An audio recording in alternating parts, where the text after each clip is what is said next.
Welcome back to Asinine Radio, a weekly podcast where we talk about music, and, well, that's pretty much it. So, let's go!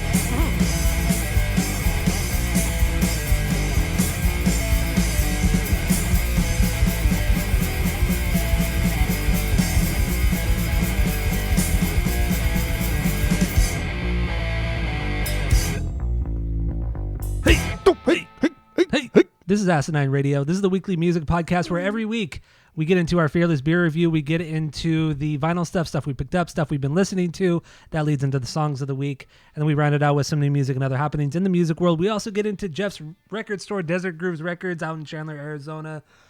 Because why the hell not? It's our podcast. So thank you all for listening. Go to Spotify, Apple Podcasts, give us 5 stars. All the social media is at Asinine Radio. So go follow us, share all the posts, tell all your friends, and spread the word. Spread the gospel of Tom DeLonge, maybe? I don't know. Of Asinine Radio. I don't know. Anyway, let's move on. Let's get into the Fearless Beer Review. What do you got this week, Jeff? Go.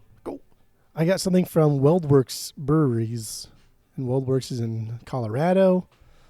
And I've had a lot of their beers before. Do you remember that beer sub that I used to be involved in? I don't know if you ever did it, but Taver.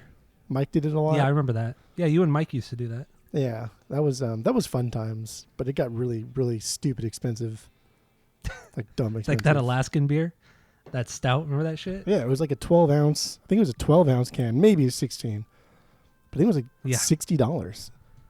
Something stupid like and that. It was not even good. Remember we drank it when everybody was here and we were on the pool. Well, no, we drank it here at the castle at my house, right? Maybe you think of a different one because the deal with the devil is the one that I ordered and bought for Mike and I. And when you guys came out here, when all the boys came out here, we were in the pool drinking it, and both Mike and I were like, "Dude, this is fucking disgusting." I do remember that, but there was another time when we drank the Alaskan beer. I think it was on the podcast, actually. I think when we did Elliott Smith way back in the day. I think we had it then, right? Yeah, I mean that brewery, I can't remember where the fucking brewery it was, but that brewery makes a lot of higher tiered nasty stuff, shit. and yeah, because they're kind of fucking disgusting. There's such high alcohol percentage. It's like, dude, it's just gross. It was like 18% or some shit like that. Yeah, just drinking liquor. Yeah. But anyway, Weldworks, they're from Colorado. They're pretty popular. People like them. Everything I've had from them has been really, really good. But this is a stout. I got a little stouty boy here. Imperial Stout. It's 9%. It's coffee, peanut butter, vanilla, Imperial Stout. That's what we got. Jeez, man. All the good stuff. Drinking a stout before it starts to get super, super hot out in Arizona, I see, right? Yilzer.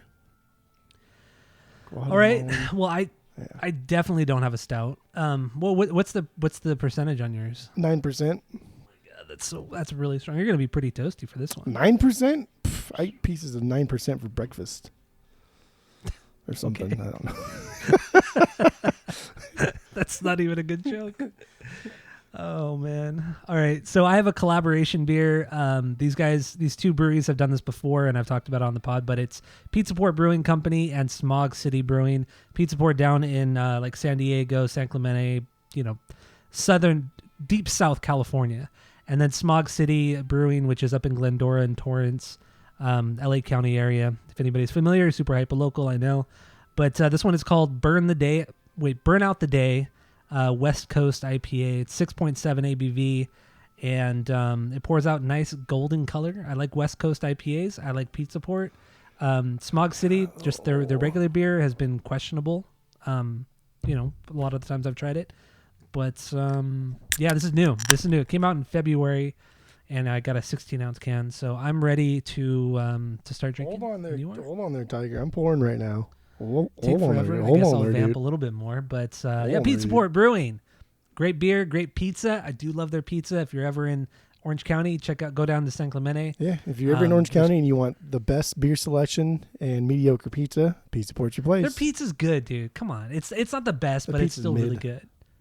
You get out of here. But it's a really cool spot too. Like that part of San Clemente. I mean, San Clemente in general. Yeah, like all of San Clemente is fucking amazing. I know, it's awesome. There's a cool record store like a block away. Moldy Toes Records, huge shout out. I don't know. Cool spot. Go check it out if you're ever in SoCal.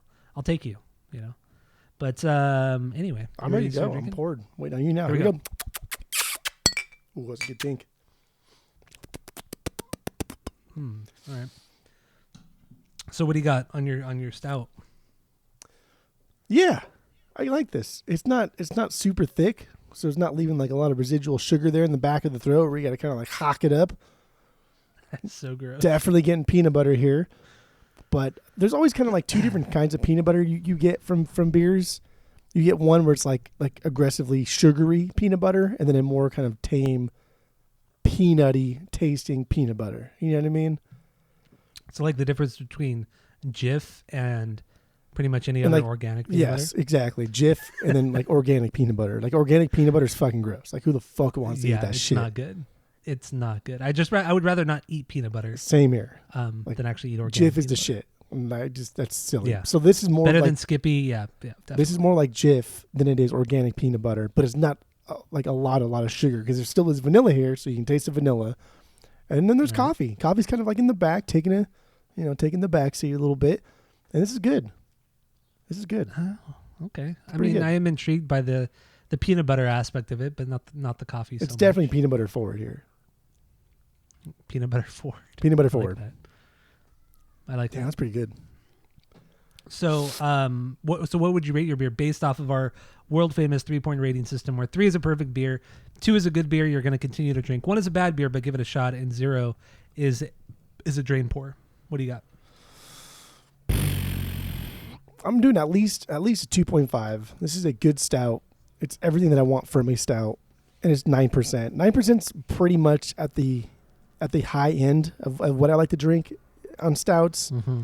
Because you get like 12%, 13%. When you get to that point, it's just like, dude, I'm drinking this to get fucked up. Basically, is what's happening, and that's just too much. 9%, I'm gonna get a little turnt, but I'm not gonna get too crazy. Okay. Like 13%. Yeah, I get it. That's wild. Like if I'm drinking fucking I Bourbon know. County, like it's like 12, 13%. Come on. Like obviously I I'm know, just it's gonna get stupid. It just tastes like syrup. Like, it's just a syrupy mess. It's not too good. much. It's too much. Way too much. But yeah, I'm gonna do 2.5 like on the floor no matter what. It's only gonna go up from there. I like to kind of wait as the stout warms a little bit to see if it's gonna get any better or a lot worse. So I guess I'll reserve final judgment there. It's either gonna go 2.5 or it'll just go up from there. Okay. I mean, generally though, when stouts get warm, they just get significantly worse. No, not at all. Come on, guy. No, You're crazy. that's Crazy. just the opposite actually. How is that? No, why? That warm beer in general is not good. So why would a stout get better when stouts already are gross? Because some of the tastes here, right? This is very peanut butter forward right now when it's cold, but as it warms, maybe the coffee will step up to the plate. Maybe the vanilla will shine. I don't know what's going to happen. That's what's so great you're about not selling stouts. it. You're not selling it. Yeah, because coffee and vanilla and peanut butter are all things people hate. Fucking stupid motherfucker. But Skip won't know what we're talking about because he's never had peanut butter because he lives in Europe. So That is true. That was pretty goddamn hard to find fucking peanut butter. They all eat like Nutella. What is that, Nutella shit? You yeah, eat that Nutella. stuff? You ever had That's Nutella? just not even good. Nutella is not. You know, I figured out like only Americans call it Nutella because we're trying to be like fancy and foreign sounding, but it's still just Nutella.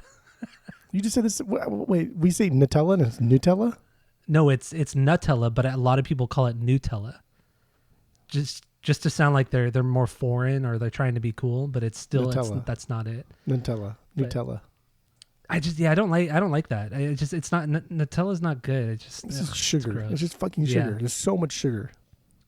Yeah, it's not good. Peanut butter's the way to go. Yeah. Peanut butter's the way Yeah. to go. Easy. Peanut butter on toast, like just toast some bread Gross. and just slather No, some it's peanut butter disgusting. on it. It's fucking terrible. That's awful. Ooh, or waffles, or just like Eggo waffles with peanut butter on it. Have you ever had that shit? I have not. I guess you can call me more of like a traditionalist when it comes to peanut butter. I like it I on do love my saltines peanut butter though. and jelly. What? Peanut butter and saltines. Oh, dude, or Ritz crackers. Yeah. Fuck, man. do like That's so that. good. Oh, carrots. I like peanut butter and carrots. Oh, that's something I've never tried. Especially if you get the little finger carrots, like the tiny ones, and then you get like the Jif Yeah. to goes. Dude, those just like on the road when you sit in traffic. Eat them, you're good. That's lunch. That's lunch. That's lunch, baby. But you got to try it. You got to try an Eggo waffle and put some peanut butter on that. I'm not opposed to that. I'm not opposed to dude, that. it's fucking it'll change you. It'll change you. Do you still put We used to syrup? get that. No, I mean that's still good. Syrup on Eggo waffles. But like, is still do you do good. peanut butter and also syrup, or just peanut butter? No, just peanut butter. So I don't Just know if I can do peanut that. Oh, dude, just try it. Just try it. I'm conditioned that if I'm eating any breakfast food that normally requires syrup, therefore it always has to have syrup. Just try. It doesn't hurt to try it. It might. It doesn't hurt to try. No, it doesn't. You don't know that doesn't hurt. It might. Just try it. What You if got nothing to lose. If I have everything to lose, I could die. Okay. Anyway, you gave yours a 2.5, which is way so too far. high. So far. Yeah, so far. So my my burn the day out, burn out the day. This is it's not very flavorful. It's not very hoppy, which is surprising considering it's 6.7%. So it's a little on the higher side, but it just doesn't have really that much flavor at all. It's not bad by any means, but I'm just surprised at how little. I've never tasted a beer with so little flavor. Even like a Coors Light has more flavor than this. Like there's nothing here. It's not malty. Like it's like almost like drinking like carbonated water, but not even that carbonated. It's weird. It's really, really weird.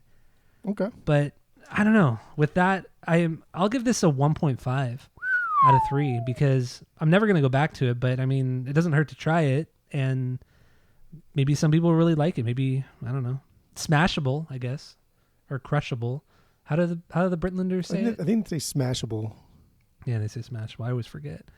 So yeah, I'll give this a 1.5. It's whatever. I'll drink it. I'll finish it. I would never buy a 6-pack of it. I'm glad I just bought a single can. But yeah, 1.5 for me. So did Raul leave a review for yours or no? No. Same here. No review for me.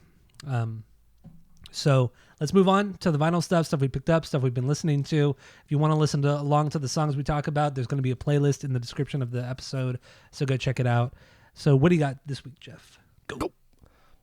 I got some cool stuff. I'm pretty. I got a good listening day in, so I'm just gonna go through everything I listen to. Guess what I do now? I don't give a fuck.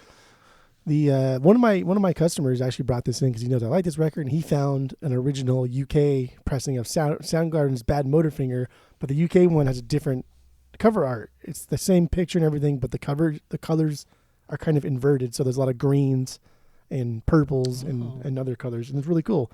So this is just a repress, and I bought it with like my own money for myself, and I gave him money. He gave me this, but yeah, Soundgarden's "Bad Motorfinger." It's like a 2000 something press. Sounds great. Great record. I think it was in 2003, right? Something like that. Yeah. Sounds about right. Jane's Addiction, Ritual. We also did this one on the pod too, but this is an OG in the shrink. Fucking clean as can be. Like you cannot get a cleaner you cannot get a cleaner copy than this. You just can't. You won't. Yeah. Original. OG. Come on. Like no, what the fuck? What the fuck? That's pretty sick. I'm not a big Jane's Addiction guy, but that's pretty sick. But it's like you put the song "Stop" and for me to listen to this week. Dude, that song is so good though. This song is so good. It's so good. I mean, the album is really good too. But it's to me, I'm never gonna get it on vinyl. But it's a great album, and that song really the song "Stop" is incredible. That the rhythm section of Eric Avery and what's the drummer's name? Dave Navarro, Eric Avery, and Stephen Perkins. All three of those guys. Perkins, yeah. Because Dave, dude, "Stop" is like all about what Dave's doing with the guitar, like ding, ding, ding, ding, ding, ding. Yeah. And then you're right. When Eric and Steven come in, it's just propping him up to be better. But Dave's definitely. Dude, guy was a fantastic guitarist. He was so cool. No, he looked cool. Yeah. He was electric. He was hot. God damn, he was rad. Yeah, great tone too. Great fucking guitar tone. But then you have fucking what's his name? Who was it? Singer? Oh my god, what's the singer's fucking name? Like Corey Taylor. That's his name. Perry Farrell. Corey Taylor. Perry Farrell. Yeah. God, he's so up his own ass sometimes, and he's so annoying. But we talked about that on the Jane's Addiction episode. Still a great record though. I really just want after this one. I really just want their first live album. It's just called Jane's Addiction, self-titled, and it's just all live. It's the first one they did, and it's just that's the one I want more than anything because they had the "Sympathy for the Devil," the Stones cover on there, and that's where you hear the first time Jane Says is on there. There's a Velvet Underground cover on there, but if I get that one on the vinyls, then I'm good with my Jane's Addiction collection. That's all you need. What they have, like 5 records, right?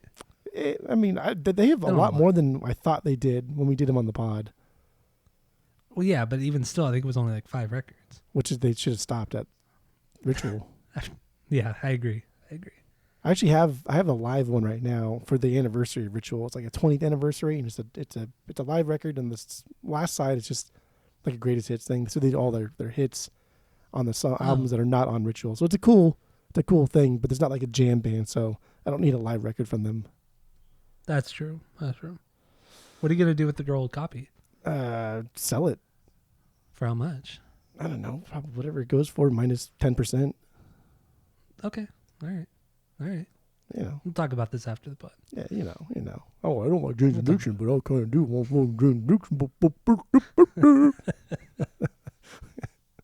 What else? Anyway, Bad Religion. How could hell be any worse? Original, straight up, first press. Fuck. Boom, baby. That's crazy. Clean AF with the insert.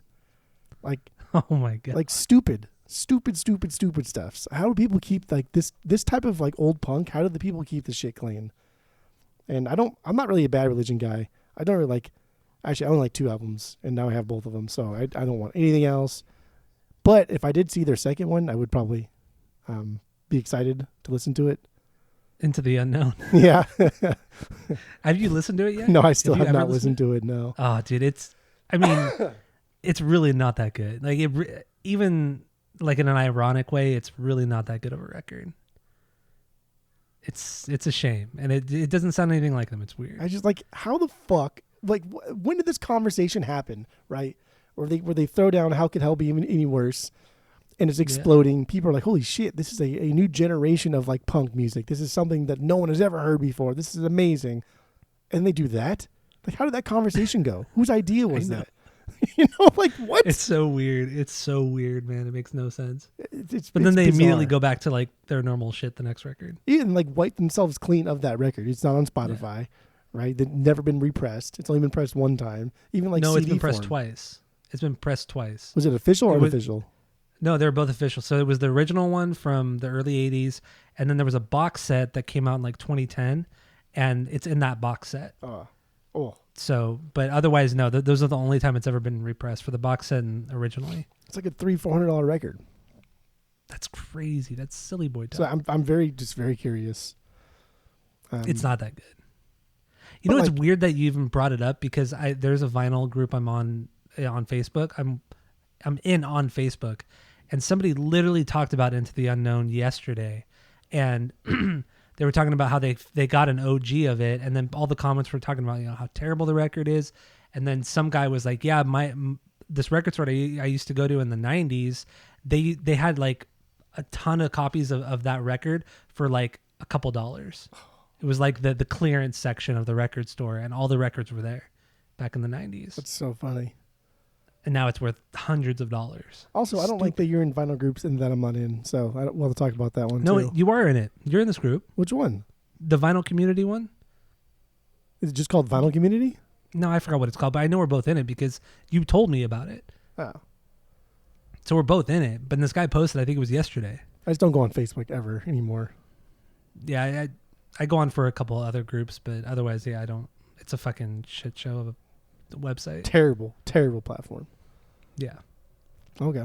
Yeah. So anyway. This is how my listening experience went on Saturday, and I listened to a lot of records on Saturday. It was a nice Saturday. Dead Kennedys. This is the second press, Fresh Fruit. So it doesn't have, because the back cover right had the 4 guys and they're mimicking like a different thing and they got sued for it, and so the second press has a sticker over it and it says like censored or whatever, and then every press after the second one, they just airbrush the faces out and it's totally different. So there's 3 different things on the back cover, but I didn't even know this because I'm listening to this and all of a sudden fucking Police Truck comes on and I was like, what the hell? Like, this is not on. Yeah. So like before they re-release this on, was it Alternative Tentacles, when they were on IRS, those pressings had Police Truck as like the 3rd or 4th track.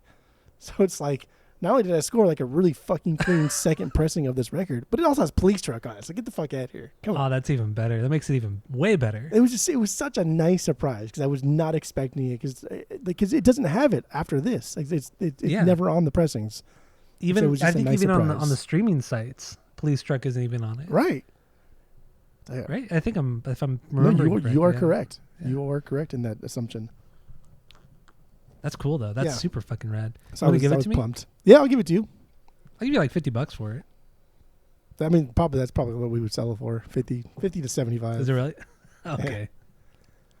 I was trying to really undercut you. I mean, it's still it's not an original. It's a second pressing, but it's still the Dead Kennedy. So Yeah, and it has Police Truck on it, which Yeah. that in itself is super cool. I could not believe it. I was so happy. I was so ecstatic. Very happy. So anyway, moving on. Hendrix, are you experienced? I got a true tricolor OG of this, still in the shrink, very clean. Nice. And it's just cool. I like this record. We did this on the pod also. We did. So I just I don't know. It's kind of cool to have something that's fucking, what is that? 6, 7, 40, 50, 60 years old? 50 something, 55 years old. Yeah. 54, 5, It came out in 69, right? You know what's crazy? 67, I think. Was it? Okay. I was actually just thinking about this the Damn. other day too in my mind. I was thinking that in Very our specific. lifetime, like this record will be 100 years old. That's Like, true. 40 years from now, we'll be like 70. And that's Yeah. crazy to think this record will be 100 years old. Ah, man, that is weird. That's so funny. I like that. Next thing is we got a lot of King Gizzard in the store, so I was just listening to a bunch you of Gizzard. This is a cool band. I like what they do. I like that they just do things and they don't even think about it. They're just like we feel like, dude, they've done like a techno record where it's just like all electronic bass and there's like dub and house and all this weird shit in there. And it's cool. I like that they enjoy doing this music. I like they enjoy playing shows. Most of it's just like, not for me, whatever. Kind of annoying fans too sometimes. Like I feel like their fans are kind of obnoxious. Oh, King Yeah, Gizzard's they like the are. best thing ever, man. You heard their fucking thrash record? Like, yes, it's okay. It's fine. But this is their second record, 2013. This is, I only have 2 now. This is the second one. The other one I put on the, other one I put on the pod multiple times. And you just don't like it, even though I want you to like it. But this one a good reminds record, me it's of them trying to do like Dead Man by Neil Young, like that type of soundtrack. These guys love American Westerns. They played a fuck ton of Red Dead Redemption, and they wanted to do like a story thing. They're like, fuck yeah, let's do it then. And one of the guys, the keyboardist, his dad was in a band in the 70s in Australia called the Dingoes, of course. And they're like a country rock band. And so he's the guy narrating this shit. And this is so No shit, fucking okay. cool. Like I think it's so cool. It's exactly what I want. Nothing fancy, no frills. It's just evil, nasty, scary guitars playing Western music with like a spoken word thing. Fucking perfect. I love this record. Yeah, the song you put in there, I was curious if that, whatever the narration was, if it was from a movie or whatever, or TV or like a documentary. But that makes it even cooler that it was one of the dads. Yeah, the keyboardist's dad. They just asked him like, "Hey, we're trying to do like a Western thing. Like, we just want you to do a spoken word thing. Write whatever you want, and then we'll play it as is." And they pretty much do everything like live. They record like single take. They just like, fuck it, let's just do it. As your boy Feldy says, first thought, best thought, get it over with, done. God. So it's cool. Check it out. The next thing is Osamu Kitajima. Osamu Kitajima. And then This shit's pretty cool. Ben Zaitan. It's his first record under his actual name. He went by a different name before this for a couple of years, like a white person name, just so he can gain some traction. Because I don't know, I guess like selling records in '70s as a Japanese person, it's just not going to happen. But I don't listen to a lot of this like rare groove type stuff because it's super obscure and it's hard to find stuff that I like because most of it is just like, oh, that's cool, that's fine. But I did like this, and I got this one because I follow these guys on Instagram, this father-son duo, and they always post this weird, obscure shit. And most of the time, I think, oh, that was fun. That was a fun listen. I will never go back to that. But this one caught my attention. Then, of course, like my fucking partner at the store, David, he's like, oh, yeah, I know that record. That's this, and give me like the whole fucking history of it. He's like, if you like this, you should listen to this. Like, oh, my God. Whoa. This is like I'm already going like way too far to my comfort zone here again because I don't listen to this type of this like 70s rare groove funk soul kind of shit, but I guess this is like the gateway into that stuff, specifically the Japanese part of it. But it's cool. It's a fun listen. I think it's rad. Very Yeah, I Thematic. I listened to most of the record on Spotify. It is a really cool record. It is cool. It's fun. Yeah, It's a good record. and It's that solid. that Instagram that you're referring to, I forgot the name, the handle of that Instagram, but it's a really cool page. And like you said, yeah, there's a lot of obscure shit on there, and it's like it's all good, but some of it, yeah, it could be like background music while you're just kind of, well, if you're working or if you're just kind of cleaning or whatever it may be. It's great background music. Yeah, stuff I would never buy in the vinyls. Yeah, for the most part. Yeah, you're right. What else so you the got? other one here is Velvet Underground, White Light, White Heat, original pressing. Came into our store. Actually, David brought it in. I just took it home. So there it is. 'Cause I had like an 80s pressing, which is, it's clean, fine. But he's been collecting for a long time. He just has a lot of cool shit. But I let it Whole sit lot for a longer couple than us. weeks. I let it sit there for a couple weeks. Nobody wanted it. People don't really buy these records anyway. They're too expensive.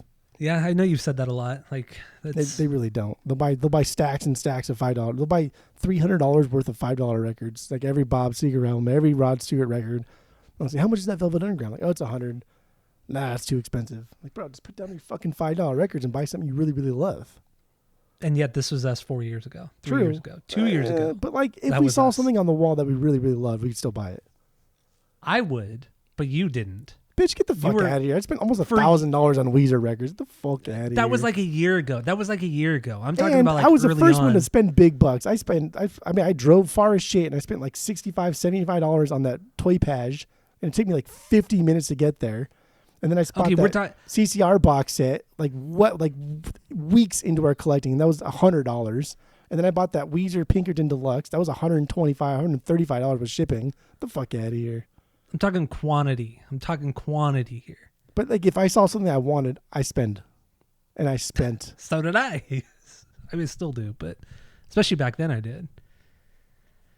Oh Barely. man, dumb.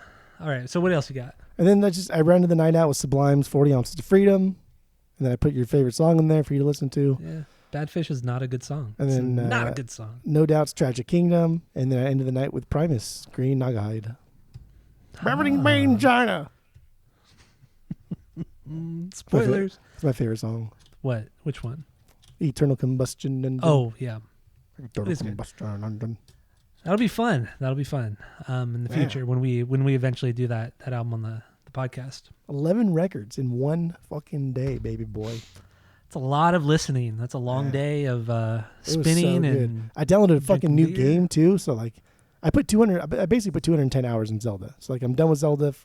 I probably can trade it in. I never even beat it, but I feel like I've got what Why I don't you just wanted out beat of it? it. Because I don't play these games to just beat. I play these games just to enjoy it, and if that's where it takes me to beat it, then that's where it takes me, and that's fine. And it happens sometimes. It doesn't happen other times. It's fine. Like Octopath, I put fucking 100 hours in Octopath, never beat it, but I got 100 hours of pure enjoyment. The moment it stops being anywhere near fun for me, then I'm done with it. That's fair. That's fair. 210 hours in Zelda. Bro. That's a lot. And Come for Zelda, that's a lot. even like completionist is not even 200 hours. 210 hours. And completionist is like 105 or something like that, or 95 hours. Yeah, you put a lot of time into that damn game. So what did you have left? Just Ganon or what? Yeah. And then like So I was you did also all trying the to other I pretty shrines much- and everything. I was trying to complete all the shrines, all the underworld, and then like those were my two main things. I just like exploring. I like Yeah. walking around, mostly because like I'm listening to music, so my focus is kind of also on the music. So like things I can just like go and do random fucking whatever's in. Like those are the best type of games for me. And this one just like all the scenery was just so nice, and there's always something to do. And there's like, oh, there's a fox. Let me go fucking try and get it. Like there's always something to do. You can I always never- climb or Never build rode the things. horse. Never rode the horse. I rode the Really? horse only when the mission called for it. Otherwise, I never rode a Yeah. horse. Never built thing with the- vehicles. Nothing. The thing with the horse was that, it was so hard to call for it, or it's like you ride it for a little while and then you wanted, I wanted to go climb a mountain, or I wanted to go climb something. It's like, well, now I don't need the horse. And then I'd forget about calling the horse again. And it was just, so I get what you mean there, but I don't know. It's a great, I mean, it was the best game that came out last year in 2023, Tears of the Kingdom. It's one of the best games that's ever come out. Okay. It really is something special. It's really, really good. Damn, what a game. And it's just like, I don't know, man. Like going through the world, the open world, and like I had like Grateful Dead playing or some shit, and I was just like really like, you know, like getting in the groove of just both like Zelda and also of whatever jam thing or whatever I'm listening to. And I look up and there's this big fucking dragon in the sky. I'm like, oh God, I gotta do that. Like I just want to get on top of that dragon for no other reason, just to get on top of the dragon. So like I gotta figure out how to like scale this massive wall, take potions. I gotta cook real quick to make shit. And that was like an hour to get on top of this dragon. And what do I do on top of the dragon? Like nothing. I just jump off. That's it. Just jump off. Jump off and glide away. That's it. It's good. So dumb. But a lot of the underworld I haven't even done most of the underworld I haven't even done. I think I have like But I've- 3 or 4 light routes left, not done. Otherwise I did every single light route. Okay. I think I've done almost all the sky. I've covered all of the surface level, the land. But I still need one more temple. The Gerudo. What's the sand one? What am I thinking of? It's like it is like Gerudo. I think it's like Gerudo, Grudo. Yeah, that's all I have left to do. And then Ganon at the end. But I'll finish it. I'll finish it for you. Don't worry. That's the thing though. Like I don't, especially if it's just something like for leisure, I'm not going to force myself to finish something because then it's just unenjoyable for me, and it's going to ruin like everything else that I did because now I'm going to hate Zelda. I didn't finish the first one either. The first one I put 200 hours into. Which one was that? Breath of the Wild. Oh, you put that much into it? Damn. I fucking love these games. Any like open world wandering game I love. Like Fallout 4, I put like 500 hours in. But you never played Skyrim. You never played Witcher. Oh, you tried to play Witcher. I think. I did try to play Witcher 3, right? Yeah, Witcher 3. Yeah, Witcher 3. That one got soured. It wasn't my fault, but like someone soured that one for me. And then ever since then, I was just already It was soured. your fault. I didn't know. That was before I realized he's an idiot. Until you realized that you could change the settings on your TV and turn the contrast down so it actually looks good. He's the one that did it for me. And it makes sense because now he fucking, like every time I watch him do it, I was like, dude, why do you put it up so high? He's like, 'cause I can't see in the caves. I'm like, that's the point, dude. You're supposed to be like scared and kind of like on edge and go through them slowly. Don't just turn the fucking contrast up and cheat. That's cheating. You're cheating. Yeah. You're cheating and you're making it less enjoyable. Sloan doesn't like stimulation. That's what it is. But yeah, I don't want to like just rush and finish a game just because I'm so close. I'm completely happy just walking away. I get it. I've quit games. I quit the Final Fantasy 16 last year. Psychonauts, Final Fantasy 16. I finished Psychonauts. Get the fuck out of here. I finished that. Mhm. But Final Fantasy 7, this rebirth, the one that came out last month, I have 45 hours into this game already. It's fucking good, dude. It's good. That's good.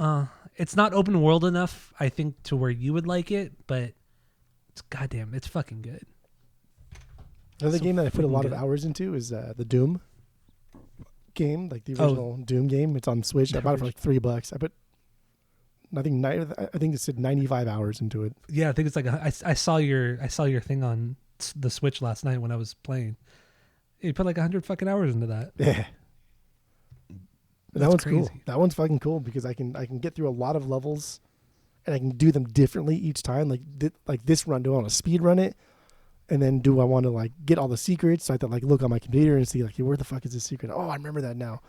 And like it's just, I don't know, it's fun. It's fun. I played a lot of GoldenEye last night too while I was spinning records. So that was On that was the fun. Switch. Yeah, on the Switch because it's on the How's it play? N64. It plays just like the original. It really does. Okay. It's a straight port. It's not a remaster really at all. It's pretty much a straight port. But it's fun. I mean, those controls are so herky jerky now. It's so hard to like adjust to it. But I know you've consistently played that game over the years. Yeah. Jumping back into it. I played it on 64 too. Remember the little TV I had up here? Yeah, I remember. Well, we played it together Yeah. like a year ago when I was out there. And now that it's on the Switch, I might go back and redo it because I was doing it on the 64 and I couldn't. If I died, I had to start over. But on the Switch, I can just rewind it. Oh, that's true. Yeah, I haven't even done that on the 64. Mhm.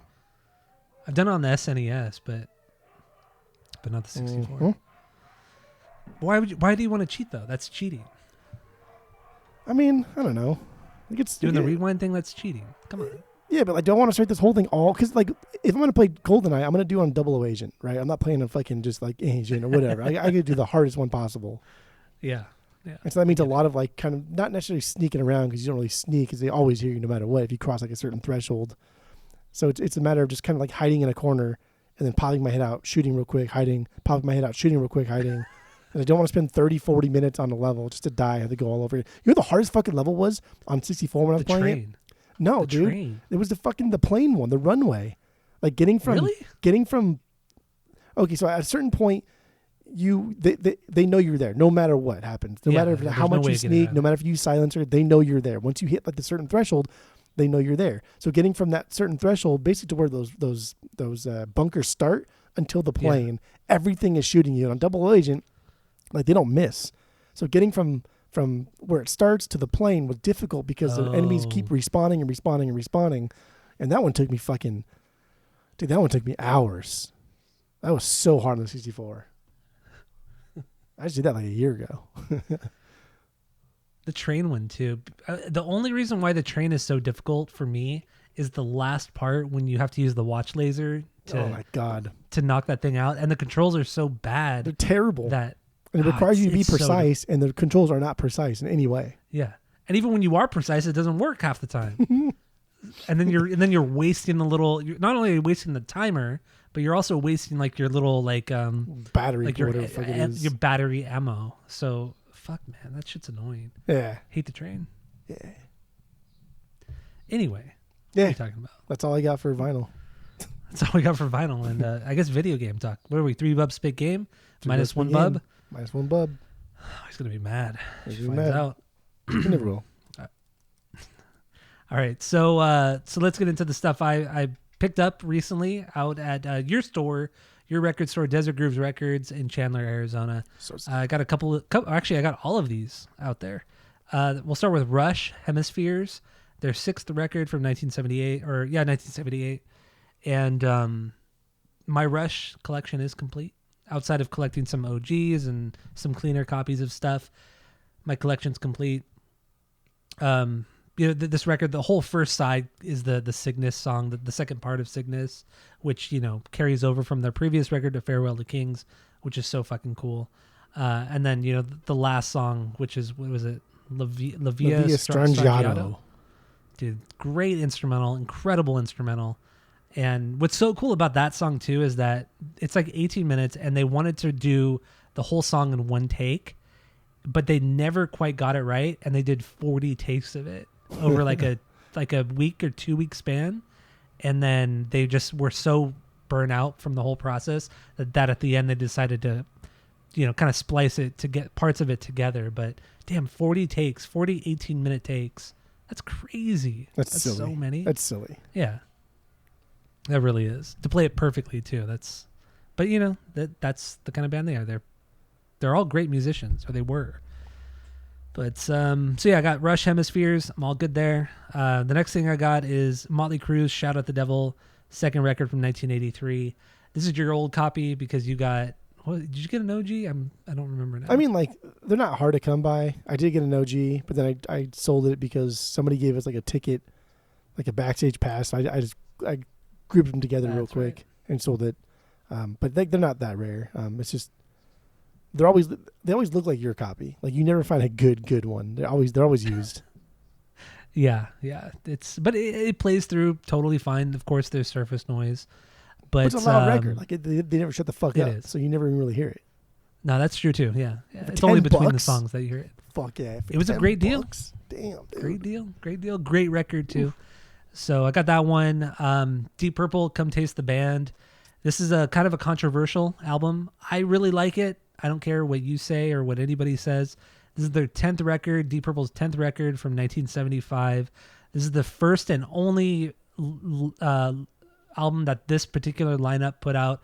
Richie Blackmore had just left the band. This guy, Tommy Bolin, had just come in the band. And he died like a year and a half later of a drug overdose. But I think this is a solid record. I think David Coverdale is really underrated as a Deep Purple singer.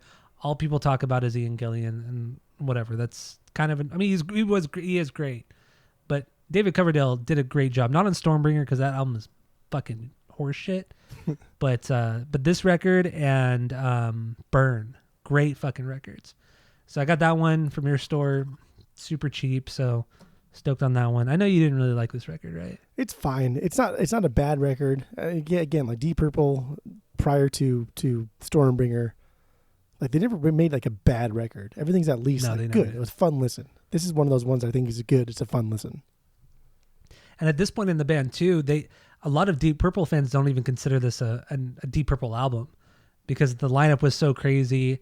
And then they broke up like a year after this album came out, and all the concerts were just a giant mess. The tour was a mess, and Tommy Bolin was so strung out on drugs that he couldn't even really play guitar, and it was just an absolute mess. And then the band broke up for like 6 years, and then so Deep Purple, Come Taste the Band, terrible artworks, one of the worst, album art I've ever seen. It's so bad.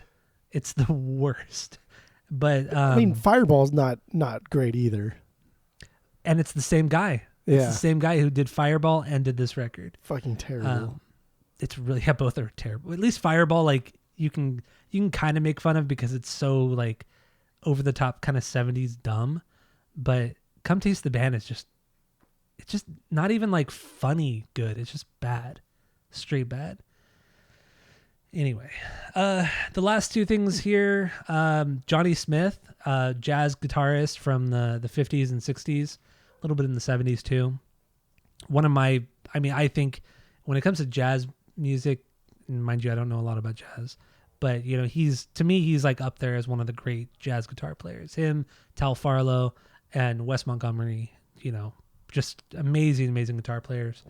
And I got Johnny Smith's Favorites, came out in 1959 after he self-exiled himself to Colorado.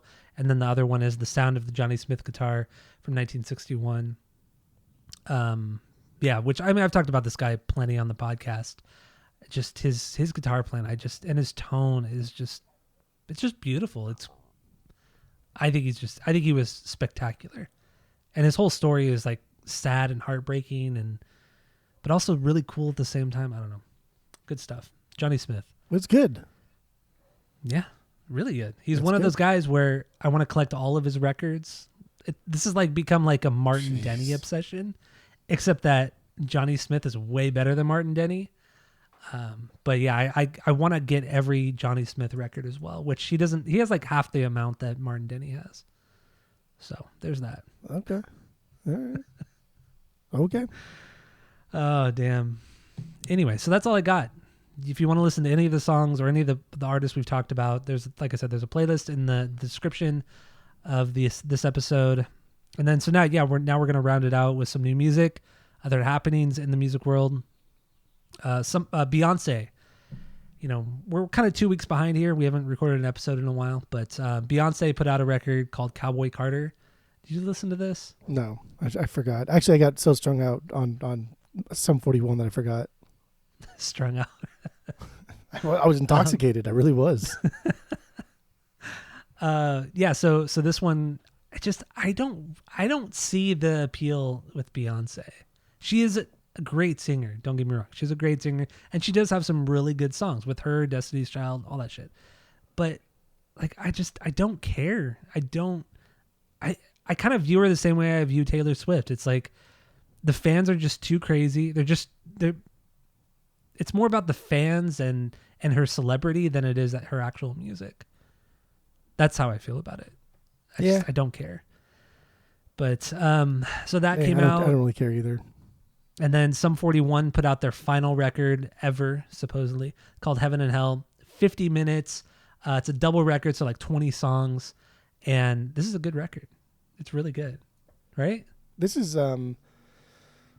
this was delightful. And the very first fucking song, dude, I was hooked. The first song, I was hooked. And because there were some singles that we had heard, and we're like, it's kind of whatever's.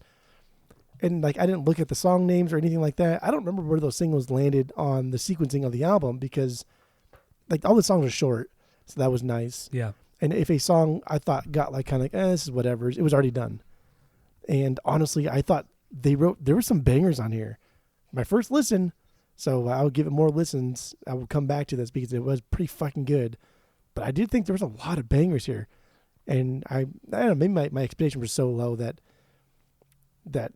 I'm thinking it was better than it actually is. So that's why subsequent listens will be better. But dude, this was really fucking good. Like really, really good. It was, I felt the same way.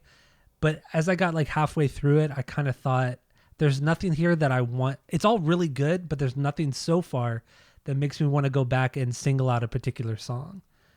To me, everything kind of bled together a little bit. And there's no point on the record is too perfect. Like just the way that the band, how well the band is playing together it's too perfect. Like if you throw this up against Chuck, which is a very, very metal record for them, there are moments in that record where you're like, okay, it sounds like it's going to fall apart. Like there's parts that kind of change it up from the metal, go more of a pop punk. There's a little bit more nuance and variation on that record. But with this, Heaven and Hell, it's like a just knocking you out every fucking song, and there's no rest. It's just one thing after the other. So I don't want to say it gets repetitive because it's only 50 minutes for this many songs, which is very impressive. But I don't know. I want to listen to it more to give it a proper listen. So like a lot of the songs do sound the same, and that's just, I mean, that's what Sum 41 does. I was hoping that Heaven and Hell would have been like a double kind of LP type of thing where like the first side is like objectively this is their metal thing. This is like them getting back to Chuck.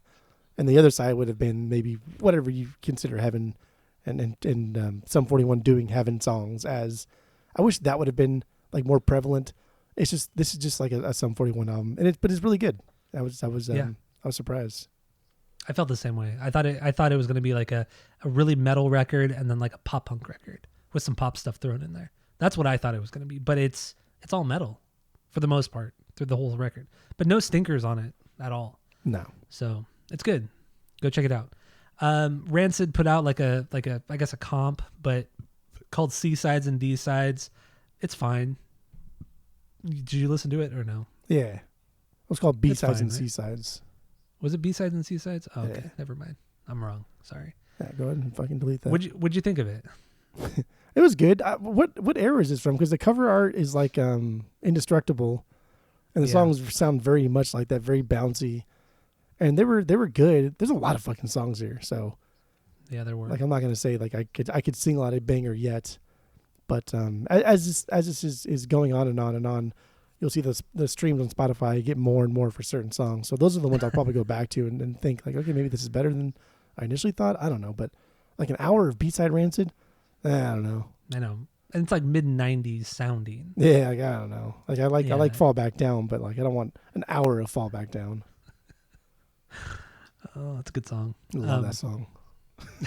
It's just so like weird. Cheesiest fucking song. It's so good. Because you hate like Ruby Soho. I but hate you love that. Fall I Back can't Down. fucking stand that song. But it's like, it's the same thing. It really is. Dude, it's even worse though because like jerking out back up again. Like basically, oh, my friends are my rock, and I fucking love fucking fighting and shit. Like that's basically what that song is saying. Oh man, it's so dumb. Baby, it's so annoying. And then like one of their coolest B-sides from the 90s isn't even on it. The Brad Logan song, which was on the South Park soundtrack from the late 90s. It's not even on here, so that was stupid too. Oh. But anyway. Oh, you know what we didn't talk about? Just I'm going to interrupt you again because that's what I do. No, and I go don't for care. We didn't talk about it on the Bulwer soundtrack, but has that been released already? Can we talk about that? Or it's embargo on this shit here. On the Bulwer soundtrack, some of those songs weren't on the Bulworth playlist on Spotify.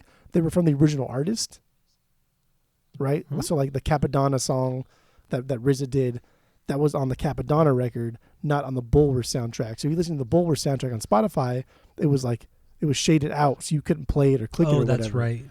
And then I've always just wondered like why they do that, but that's because if the song wasn't written for the soundtrack is just using it, then the streams on Spotify, like Capadonna saying, no, dude, that's my song.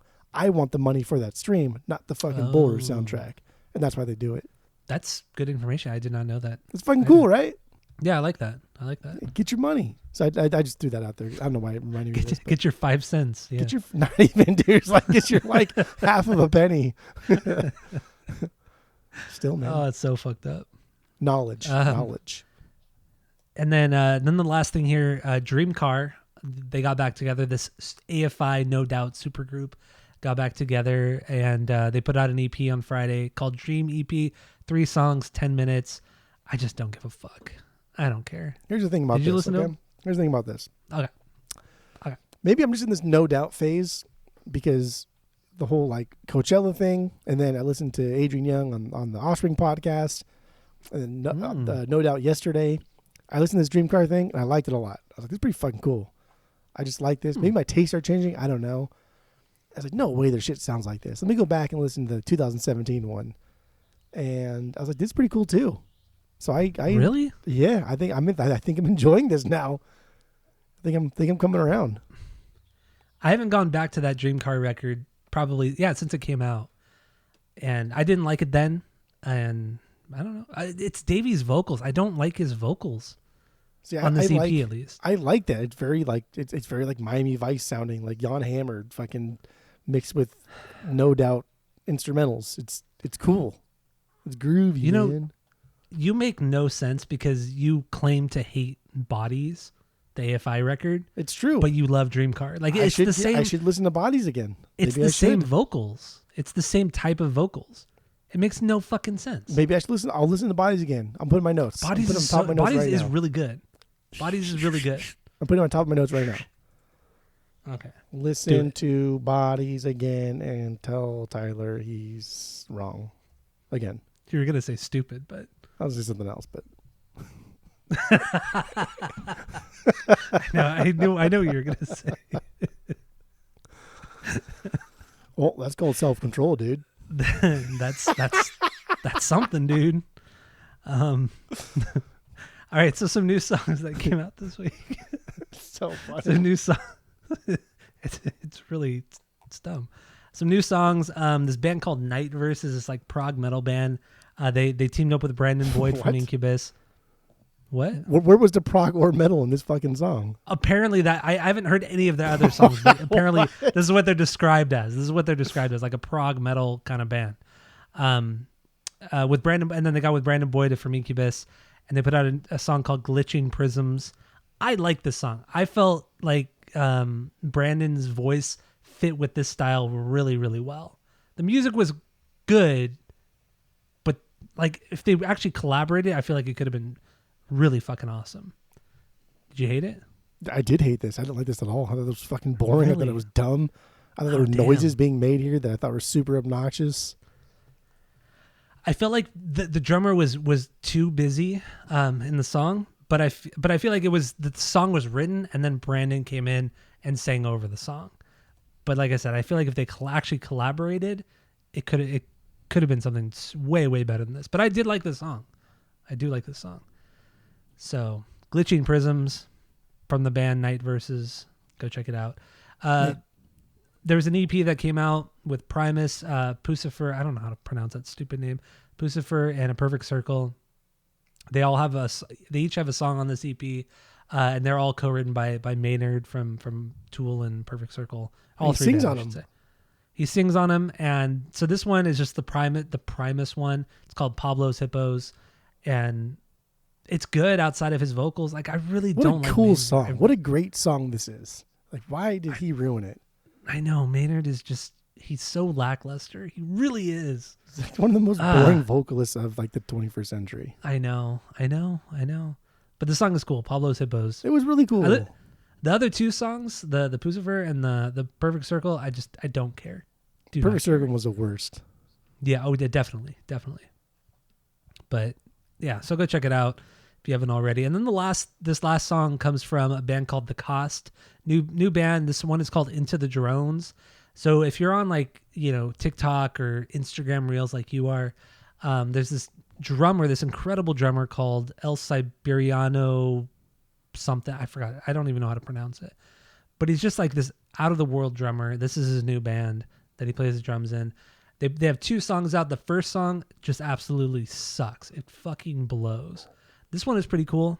It's not the greatest, but it's like this kind of new metal-ish. The closest thing I could think of is like a new metal kind of song, and it's called Into the Drones. It's not bad, but I just wanted to talk about it because he's such an incredible drummer. This guy. I like him a lot. I think he's so fun. I think he's so cool. I think he's doing everything right as like a celebrity kind of Instagram drummer, because he posts like videos TikTok. of him just being so obnoxiously good, but he's also like smoking a cigarette at the same time. And then he'll post a video of him like fucking up over and over and over and over and snapping his drumsticks. He's so frustrated and like breaking down and like showing like kind of like the practice that he goes through to be that great. And he's always like reaching out to his fans. He's always being very encouraging. I like him. I like everything about him. I do too. The song was fucking unreal. The song was amazing until the vocals. You liked came it. in. The vocals were The vocals are the absolute weakest. garbage. I agree. The Unlistenable. vocals are the worst part. The bass. Oh my god, the bass playing is so fucking good on this song though. I really really like the bass. It has that kind of like slap, like lower end, almost like Korn kind of feel to it. Yeah. But yeah, the guitars are a little lackluster, but they're, to me, the guitars are just there for more like a filler aspect or for more like a melody. But yeah, the vocals, God, just it's hard. It's hard to like sing to a song like this. I mean, like, I don't know what this reminded me of in the beginning was like what's Thrice's first record? The one that nobody. Identity Crisis. Yeah, it reminds me of some of the shit from Identity Crisis, and then but like the vocals aren't nearly as good. But that's kind of like the vision I would have to where you would sing like that. You should sing like Dustin on Identity Crisis if you're playing this music. Okay. I could see that. I could see that. Just a little more raw. Like he sounds too. The guy who sings in this band sounds a little too. He's trying to be perfect. Like he's trying to sound really good. Like there's no like rawness. There's no like experimentation. There's no identity to his vocals here. Yeah. They're just very kind of run of the mill vocals. Like AI generated fucking vocals, what it is. Yeah, that's a good comparison actually. But damn, the instrumental part was good. Yeah, there's some really good stuff there. Really good stuff there. I Did you love listen to that guy. first song they put out? No, I didn't even know they put out a first song. Oh, they put it out like a couple weeks ago. I didn't put it in the notes a couple weeks ago on the podcast because it was so bad, but it's terrible, dude. You're gonna hate it. But I mean, if I didn't like it, you're gonna hate it. It's funny too because I mean, what the fuck do we just like what do they call them? Armchair quarterbacks? Is that what they call them? That we are just shit talk people and never do it ourselves. I don't care. That's yes. But it's just it's funny to see people that are growing up on like Instagram, like this guy who was just putting all his effort into like making videos and making a brand for himself. But you translate that into like the studio and working with people and say, yeah, man, you're like one of the best drummers I've seen in a long time, but you can't find people that can either write music with you or you're not meshing well with people and writing good music together. So the two don't always. They don't always they coexist, but not at the same time. Sometimes I guess they don't blend well together. It's like you could be a great studio musician, but you can't always be a good like songwriter or good in a band. Right.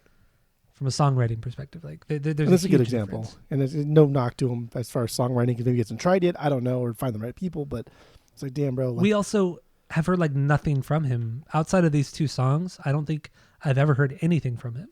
It's true. Like original wise. It's true, but when you're getting enough clout to where like people think that you're going to be the next drummer for Slipknot just based off off of your Instagram videos, like people have got to be reaching out to him. Like people like have to be sending him demos. Like, hey, dude, I'm a guitarist.